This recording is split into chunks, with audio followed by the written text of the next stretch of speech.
Hello, I'm Ashley, the engineer at Andover Norton, and one of the things that has cropped up this summer, and it's happened to myself, Simon, and another poor Norton owner. Now, it is the drain plug in the float bowls. Now, these are mine off my bike. I've had these come loose back in September. I needed a way to make sure they ain't going to come loose again. You could most probably wire lock them in, but realistically they could still come loose and the fuel will drop out onto the engine and give you a result like you got here. We will get close-ups of these. Now, the thing being is we also tried using this plug and using a low melt solder and getting there to fill the thread to stop them leaking. It hopefully would have been permanent, where this drain plug would have been staying in situ. But the problem was we found that no matter what type of flux we used, we couldn't get a good seal to the actual chrome on the actual drain plug itself. Now, these are some that with the old type seals that are kicking about. The latest ones are a red fibre type seal.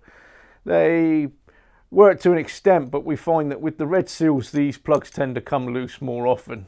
There's 3 times this year, just from the summer alone, that we know of these plugs coming loose. Now, I have spoken to Amal about this. Now, strangely, their idea is that plug coming out of there isn't a problem. That's the problem. Now, there used to be a float bowl that didn't have any drain plug in at all. I've tried looking for those on eBay. You used to see them around.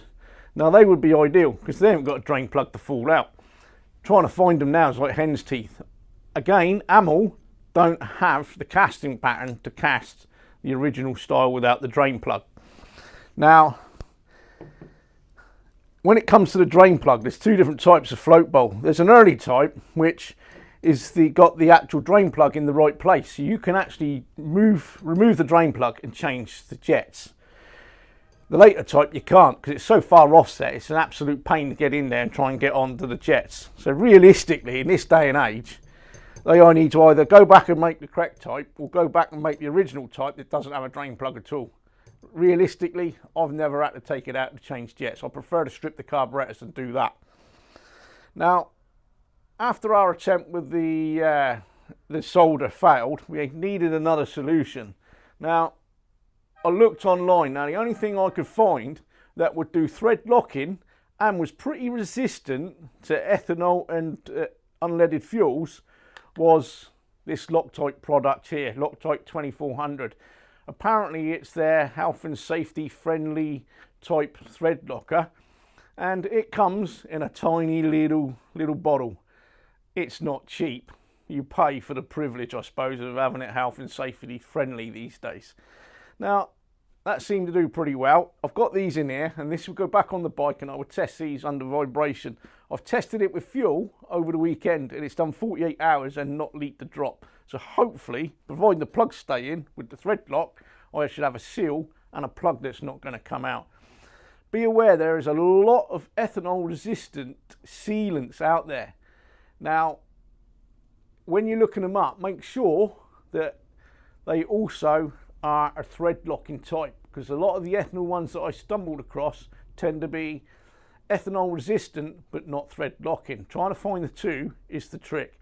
There's most probably numerous other products around the globe, different countries, different continents. You're going to find something similar to this.